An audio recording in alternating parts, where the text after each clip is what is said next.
Masterclass every single week, guys. I want to bring you something highly actionable, highly valuable that allows you to move your business forward and scale faster.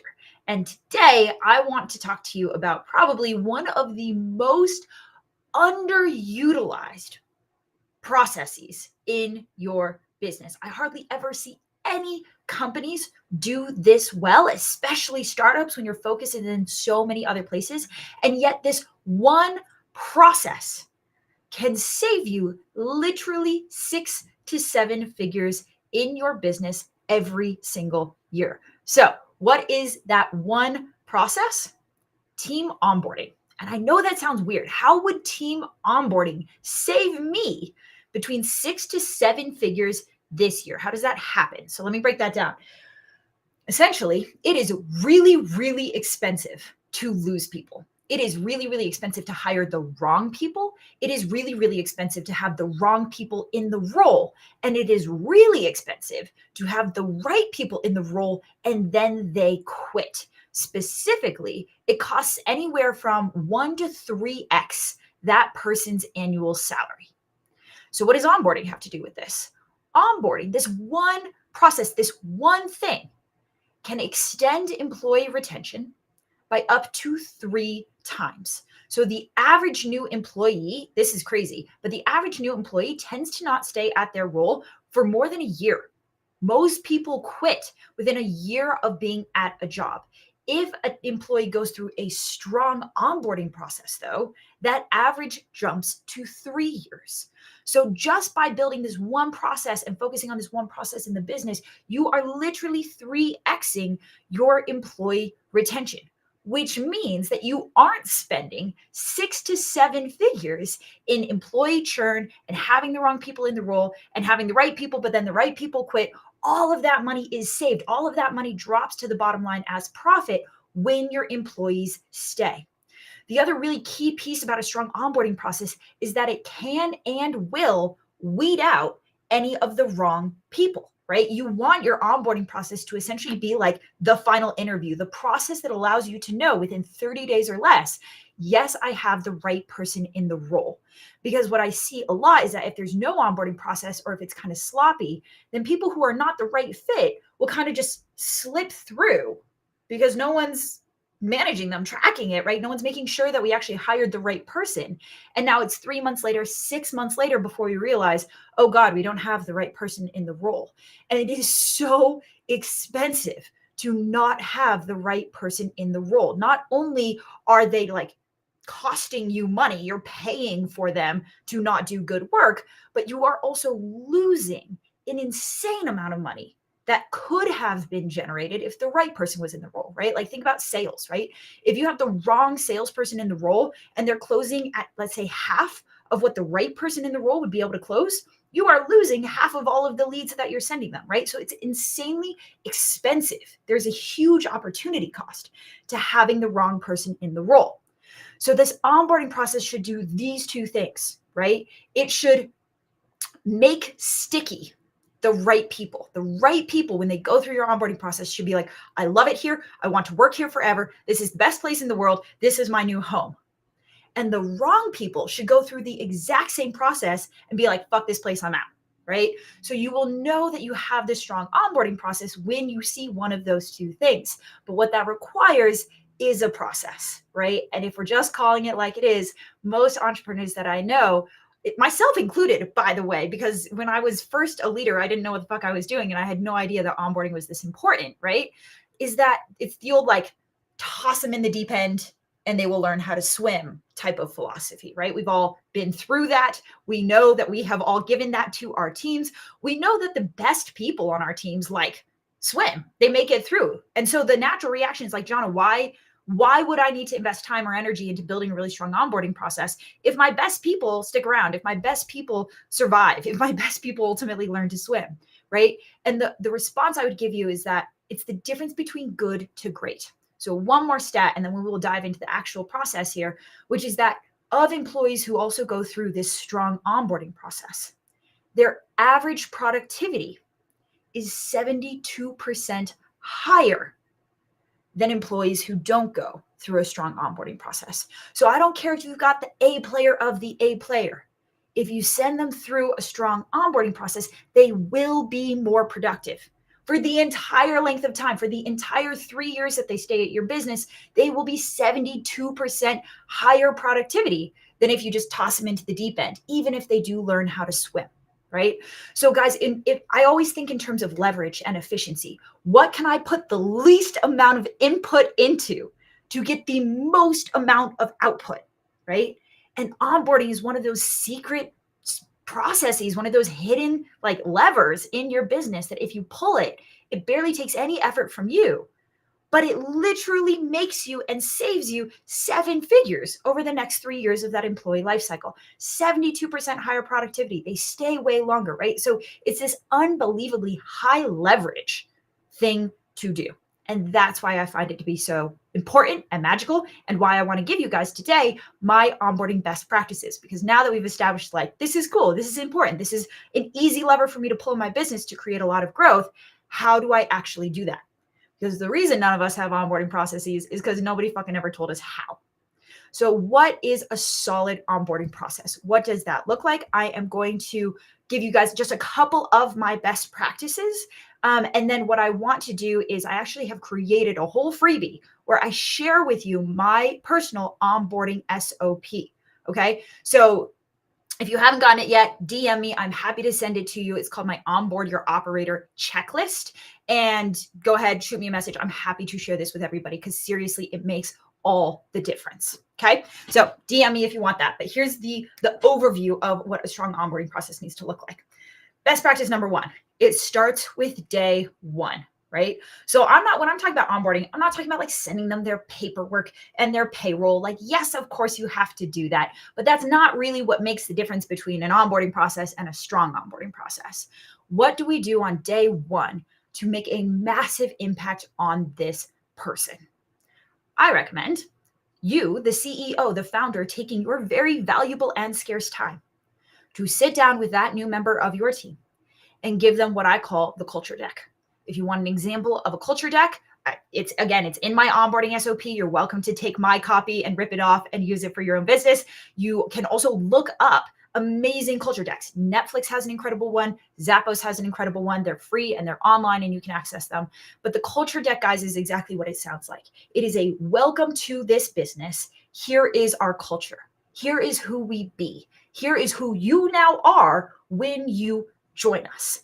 And why is this such an important thing to do? It's important because human beings are social creatures. We're social creatures, which means when we step into a new tribe, which is what your business is, if we step into a new tribe, our little animal brains go on high alert. And we are like, okay, new tribe. How do I not get rejected from the tribe? What are the rules? What are the behaviors? What are the values? Who do I go to? Who do I not piss off, right? We are subconsciously, automatically, we turn on this hyper alert of like, what are the rules of this game? So that's the psychological state of mind that every single person is stepping into your team with. And so if you receive that by sitting them down on day 1 and being like, hey, here's the tribe and here's the rules, they are hyper malleable. That info goes straight into their subconscious and they say, okay, these are the people, this is the tribe, and these are the rules. I will follow these rules. So what do you want? What are the rules that you want to include in this culture deck? It's all the things that will create maximum stickiness, highest levels of performance, and highest levels of alignment.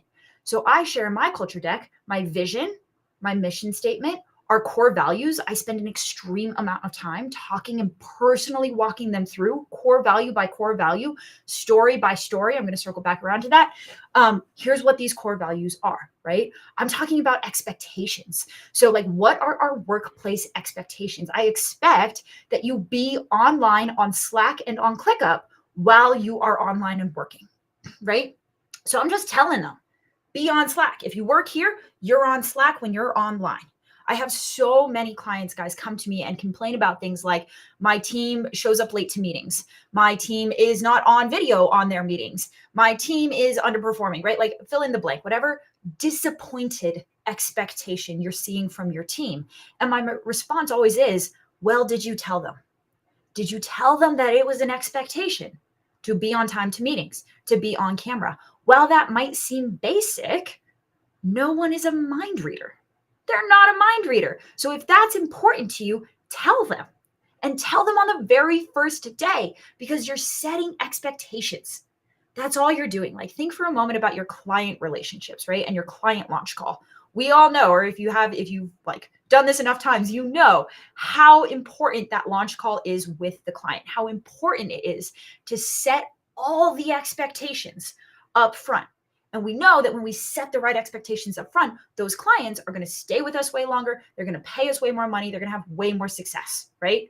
It's the same with your team. It's totally the same. It's just like humans be humans. We're just having a human to human relationship here. And the better you can set expectations up front, the more success that relationship is going to have. So set the expectations, even if it feels basic. What are the important things to you about this person stepping into your workplace environment, right? And again, guys, I've given you a copy of my culture deck. Take it, tweak it, because it's my culture deck, not yours. So tweak it to your business and then run with that shit. Because that one call, taking that one call with every new team member, is one of the highest leverage things that you can do. And if you want proof of this, like, look at the CEO of Zappos, who for a long time, like, this is freaking Zappos. I don't even know how many thousands of team members they have. And he would still show up and do group onboarding calls. He would still personally show up and lead those group sessions, welcoming new team members to the business, because he understood how powerful that one call is. And in fact, the fact that you, the CEO, are taking your own time to communicate this message to them tells them subconsciously in your actions, it tells them this is important. We care about our core values here. We care that you show up on time to meetings. These are the things that matter to me, right? And if they matter to the boss of the boss of the boss, I guess they matter to me. Okay. So the culture is everything. If you can set that and set those expectations well on day one, then you have already, like, that in and of itself is what contributes to this massive productivity boost. All of a sudden, their core values align. All of a sudden, they're meeting all of your expectations for the role, right? Other things that I do in this day one meeting is I give them the job scorecard. So the job scorecard, I've talked about this in other videos. It's a definition of success in their role, right? It's like an actual quantifiable, here are the outcomes your job is responsible for. I give them that on day one. And I say, hey, here's your job. Here's what I expect in your job. Here's what success looks like in your job. This is yours now. And I transfer ownership to them. This job, this definition of success, these outcomes, these targets, these metrics, they are yours. What am I doing, guys? What I'm doing is I'm setting up my all-star athlete to run a race, and then I'm telling them where the finish line is. The finish line is success. The finish line is you being an A-player rock star in this role, and I am giving you a crystal clear definition of what that finish line looks like, of where it is. So now you get to run the race. That's your job. You're the athlete. You get to run the race. I'm just telling you where the finish line is. And guys, there are no words to explain how powerful and important this is. Because you could take the strongest runner in the world. You could take Usain Bolt himself. But if you put him at a starting line and you don't give him a finish line, he doesn't know where to run any faster than anybody else. He is just as confused as anybody else. So we take these amazing, and guys, I promise you, I have done this so many times. I learned this the hard way, where we take these incredible A players, we put them in the middle of the ocean and we say, swim. And they're like, I will do my best, but where am I going? What direction do you want me to swim in? I've got all this talent and skill and energy and motivation, but I don't know where to run. I don't know where to swim. I don't know where to go. And that's not on them, right? 3 months later, when we're underwhelmed with their performance, that's not on them. That's on us, because we didn't define success. We didn't give them a finish line. So if you can do that on day one, all of a sudden, every other second of their life spent working in your role and at your business is now driven in the direction of success, is now driven to achieve, to meet your expectations. And the real A players meet your fucking expectations. That's why you hired them. That's why they're A players. They crush it, right? The B and C players Again, what does this onboarding process need to do? It also needs to weed people out. You're setting this incredibly high bar and you're saying, hey, hit it. And the B and C players are like, I don't like that at all. That is too much pressure. That is too many expectations. That is too much accountability. That is too much performance put on me. I don't like it. And they will literally self-select off the bus. They will literally quit. And I remember like that really blowing my freaking mind. I couldn't believe. I was like, hang on. You're telling me that if I just onboard somebody correctly and set really high expectations for them, that my A players will automatically rise to meet it and my B and C players will automatically quit. There's no way it's that easy. Yeah, no, actually that's how that fucking works. It is that easy, right? Because B and C players don't like the pressure. They don't want to be in that really high performance environment. But the problem is that A players, if you don't put them in that high performance environment, will fall. They will fall to meet the minimum acceptable standard. And so even your A player of the A player, if they're not given that finish line and they're not given that performance gap, they'll show up and they'll be just okay. Like they'll be competent, they'll get it done, but they're not going to be that much better than anybody else. And you're left feeling like, man, I just don't have any A players on my team. Well, you do actually. They are there. You're just in a B or C player environment. And so they're falling to meet the standard that is acceptable. The only way to really get A player performance is to have A player expectations, hold everybody accountable to them, and then the B and C players will get off the bus. So onboarding is the space that this happens, right? And I work with so many, operators and leaders, right? This is what I do. I coach leaders every day. And I can't tell you how many times, I'm trying to think of an exact client example here. Yeah, actually, I've got one. Where the biggest complaint is my team is just underperforming. My team is disappointing me. Like they're good. They show up, they work hard. I believe in them, but they don't care as much as I do. And they don't work as hard as I do. And I wish that they would bring ideas to the table. And I wish that they would, maybe think about their jobs on the weekends sometime when there's a big project coming up. But it feels like I'm the only one doing that. And I'm the only one pushing things forward. And it's so demoralizing and so frustrating to feel like you are the only person running. And not only are you running up the goddamn biggest mountain in history, but you now have to do that while also dragging your team behind you. That is freaking exhausting. Nobody wants that. And the difference is how we onboard our team. The difference is how we set those expectations. The difference is, did we tell our team that this is the mountain that we're climbing? And the challenge is that it gets way harder to reset expectations down the road, which is where my clients find me, right? And they're like, Jonna, my whole team is underperforming. And you're like, okay, well, we can do something about that, but it's going to take a little bit of time and it's going to take some really uncomfortable conversations with your team to level up their performance. Guys, the story that I'm thinking about right now is my own. Like when I had the realization that I was not a very good leader, this was back in my very first COO role, had no fucking idea what I was doing. Like any of us, I was just making it up as we went along, right? And I realized that I didn't actually have that high performing of a team like I thought I did. I saw their potential. I knew what they were capable of, but they just weren't bringing it to the table. And that was so frustrating to me. And so I started looking at this thing of leadership and I started looking at onboarding. And in the process of having to reset culture expectations, in the process of having to level up my whole team, real talk, here's what happened. It took a full year. Like for a full year, the company was not growing. It wasn't growing. We were literally just figuring our shit out. We were literally just getting the right people into the right roles and getting the wrong people off the bus. And if we're talking about wrong people off the bus, I churned 80% of that team. Many of them quit. I had to fire quite a few of them, but 80% of this team was not the same by the end of the year. And that was not only super painful for me, who had never fired somebody and hated that shit.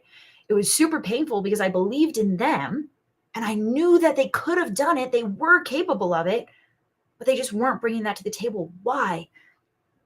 Because I failed, because I didn't set them up for success. I didn't onboard them correctly. I didn't set the right expectations from the beginning. And in the process of trying to level them up, I burned talent and it cost the business easily multiple seven figures. Because again, not only were we actively churning people out, which is very costly, but we also weren't growing when we should have been growing. And we weren't, right? So I share this with you guys because I know how expensive it is to get it wrong. It's expensive today, but it's really expensive 3 years from now when you have to pause everything just to onboard the team properly, like re-onboard them, just to level them up properly. It costs so much time. It costs so much emotion because you have to fire a bunch of people. It kind of sucks. And so I learned that lesson the hard way, and I don't want that for you, which is why I'm sharing this with you. So guys, it really comes down to that day one. There are 4 additional steps, like key steps that I recommend that you take as you move somebody through the onboarding process. What I've shared with you is day 1. The onboarding process really extends to day 30. But if you do it correctly, by day 30, you will know. You will know whether or not you have the right person in the role. And if you don't, you can get them off the bus and you won't have spent more than 30 days pouring into and investing into the wrong person. You won't have spent more than 30 days having that person not drive value and revenue to the business, right? Like, it's expensive, but it is not as expensive as having the wrong person in the role for 6 months, which is generally how long it takes to organically figure out that, whoops, we hired the wrong person. That is way more expensive, right? So the onboarding process should give you that, I call it the full body fuck yes. A full body fuck yes, internal feeling like, yes, I can't believe it. I found my A player. I love them. This is amazing. Or if it's not a full body fuck yes, it's a hell no. No, this is not the right person. No, I have serious doubts about their ability to perform in the role. No, they're not a culture fit. No, they don't learn or grow fast enough to keep pace with our fast changing environment. Like, in 30 days or less, you will know. And if they're not the right fit, chances are they've already quit. But if they have it, within 30 days, you know, and you can let them go, right? So it's an intense process to send somebody through, but it makes your company so much better. I want to share one more story with you just to really bring this point home. And then again, guys, if you want my exact, like, I have held nothing back in this tool. It is my exact step-by-step onboarding process, complete with video trainings and tools and templates and everything you need. Just go ahead and DM me. DM me the word onboarding so that I know what you're talking about and I can shoot you over that tool. And I promise you, this one process will transform your team. I guarantee that. Okay. So one story I need to add here is a buddy of mine. He was an old roommate, and his boss didn't know how to onboard people very well and didn't trust her team to do her job as good as she could do it. And specifically, she brought in a salesperson. She onboarded this really, like, highly paid salesperson. I think they were making like a 6-figure salary. And she had that salesperson. Her onboarding process was, this salesperson needs to shadow me until I believe that she can do the job the way I would do it and that she can do the job as well as I would do it. Well, that process took 6 freaking months. 6 months of, not only am I paying for this person's salary, but I'm paying for them to not do the job. What? I am paying for this person, but they aren't doing the job. I will take my own time and continue to show up and be the salesperson and pay this person to just sit on the video calls and watch me for 6 months. So that is massively expensive. But then this is the real kicker, guys. After 6 months, this really high quality salesperson was so frustrated and so pissed that she couldn't do the job she was being paid to do and the job that she loved and the job that she wanted to do. She got so pissed that after 6 months, she quit. And so we're now 6 months in of having paid this person to not make me money, spend my own time doing the job, only to have this person quit. And now we need to start all over again. That is a dramatic example of how costly it can be to not have an onboarding process in place. Because what does the onboarding process do? This 30-day boot camp, what does it do more than anything else? It speeds up the time to ROI. ROI meaning, I have now just poured a lot of time and energy and money into this person. I've gone through a lot of expense to hire them and to conduct the hiring process and interview them and do all the things. I've gone through a lot of money and time to onboard them correctly. I want my money's worth, right? I want to have this person start doing the job that I paid them for. to start driving revenue, to start taking sales calls, to start hopping on client calls, whatever their job is. They should be doing their job as quickly as possible, because until they're doing their job, I'm losing money on them. I'm not making money back, right? And so the challenge with the throw them in the deep end methodology is that it takes 2, 3, maybe 4 months to get that person really doing their job, really driving revenue back to the business. And I hear people all the time being like, well, they're new. They've only been at the job for 6 months. And I'm like, 6 months? 6 months? Like, I was a COO within 6 months. What do you mean 6 months? 6 months? It should take 30 days or less for this person to, like, they won't be exceptional, but they'll be functional. They will be up and running in the role, and they will be starting to make the business money and returning on the investment that you've made into hiring and finding them. And so while the throw them in the deep end feels easier because it doesn't take so much of your time and your effort to organize and create this structured onboarding process, it's actually way more expensive because you're paying for additional months of this person having to get themselves up to speed, which is time that they are not spending making money for your business, right?